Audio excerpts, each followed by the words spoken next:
ಯುದ್ಧ, ಮತ್ತೊಂದು ಕಡೆ ಉಕ್ರೇನ್ ರಷ್ಯಾದ ಯುದ್ಧ ಅಂತದ್ರಾಗ ಮೋದಿಯವರು ಅಮೇರಿಕಾದಾಗ ಹೋದ್ರೆ 25-30 ಸಾವಿರ ಜನ ಆಡಿಟೋರಿಯಂ ತುಂಬ ಕುಂತು ಅವ್ರನ್ನ ಸ್ವಾಗತ ಮಾಡ್ತಾರೆ. ನಿನ್ನೆ ಕ್ವಾಡ ಶೃಂಗಸಭೆಗೆ ಹೋದ್ರೆ ಅದ್ದೂರಿಯಾಗಿ ಸ್ವಾಗತ ಮಾಡ್ಯಾರ. ಇದನ್ನ ಮುಂದೆ ಬೈಡನ್ ಹೇಳ್ತಾನೆ, ಯಾರು ರಿಟೈರ್ ಆದ್ಮೇಲೆ ಯಾರು ನಡೆಸ್ತಾನ ಅಂತಂದ್ರೆ ಮೋದಿ ನಡೆಸ್ತಾನ ಅಂತ ಹೇಳ್ತಾರೆ. ಎಂಥ ಗೌರವ ನಮ್ಮ ಒಬ್ಬ ಪ್ರಧಾನಮಂತ್ರಿಯಿಂದ ನಮ್ಮ ದೇಶಕ್ಕೆ ಎಂಥ ಗೌರವ ಸಿಗಾಕತ್ತೈತಿ. ಕಾರ್ಯಕರ್ತರಾದವ್ರಿಗೆ ಅಭಿಮಾನನೇ ಇಲ್ಲ, ಇನ್ನೂ ಬರೀ ಹಳೆ ಜಾಡ್ ಹಾಕಿದ್ದೀವಿ ನಾವು. ಒಬ್ಬ ಪ್ರಧಾನಮಂತ್ರಿಯಿಂದ ಇಡೀ ದೇಶಕ್ಕೆ ಗೌರವ ಸಿಗಾಕತ್ತದೆ. 10ನೇ ಸ್ಥಾನದಲ್ಲಿದ್ದಂಥ ಭಾರತದ ಅರ್ಥವ್ಯವಸ್ಥೆ 5ನೇ ಸ್ಥಾನಕ್ಕೆ ಬಂತು. ಈಗ 5ನೇ ಸ್ಥಾನದಿಂದ ಅದು 3ನೇ ಸ್ಥಾನಕ್ಕೆ ತಗೊಂಡು ಹೋಗಬೇಕು ಅಂತ ಅವರು ಹಗಲಿ ರಾತ್ರಿ ಕೆಲಸ ಮಾಡಕತ್ತಾರ.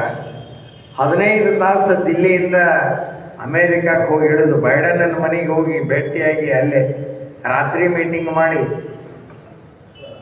15 ಜನ ಟಾಪ್ CEO-ಗಳು, ಅಬ್ಜಾಧಿಪತಿಗಳು ಅವ್ರನ್ನೆಲ್ಲ ಕರೆದು ಮೀಟಿಂಗ್ ಮಾಡಿ ಅವ್ರನ್ನೆಲ್ಲರೂ ಇಲ್ಲೇ ಭಾರತದೊಳಗೆ ಹೂಡಿಕೆ ಮಾಡಂತ ಹೇಳಿ, ಈಗ ಅವರೆಲ್ಲ ಚೈನಾದಿಂದ ಇಂಡಸ್ಟ್ರಿಗಳೆಲ್ಲ ಕಾಲು ಕಿತ್ತಕತ್ತಾವ ಕಮ್ಯುನಿಸ್ಟ್ರಿಗೆ ವ್ಯಾಸರಾಗಿ.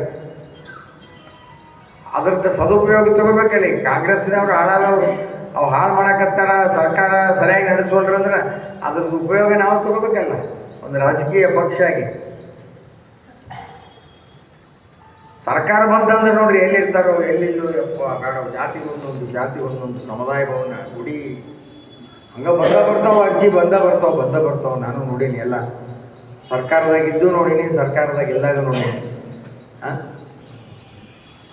ಏನು ಬರ್ತಾವೆ, ಭಯಂಕರ ಬರ್ತಾವ. ಈಗ ನೋಡ್ರಿ ಮೆಂಬರ್ಶಿಪ್ ಮಾಡಿದ್ರೆ ಮೆಂಬರ್ಶಿಪ್ ಆಗ್ತಾ ಇದೆ. ಮತ್ತು ನಿಮ್ಗೆ ನಾವ್ಯಾಕೆ ಅಭಿವೃದ್ಧಿ ಕೆಲಸ ಮಾಡಬೇಕು? ಈಗ ಹೆಂಗೆ ಅದಾರಲ್ಲ ಹಂಗಿದ್ದು ಹೋಗಂತಾರ ಸುರೇಶ್ ಗಿರೀಶ್, ನೀವು ಹಂಗೆ ಇದು ಯಾಕೆ ಮಾಡ್ತೀರಿ ಇದನ್ನಂತ ನಾವು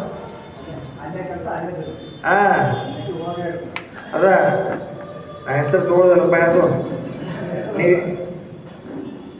ಅಲ್ಲ. ಇದು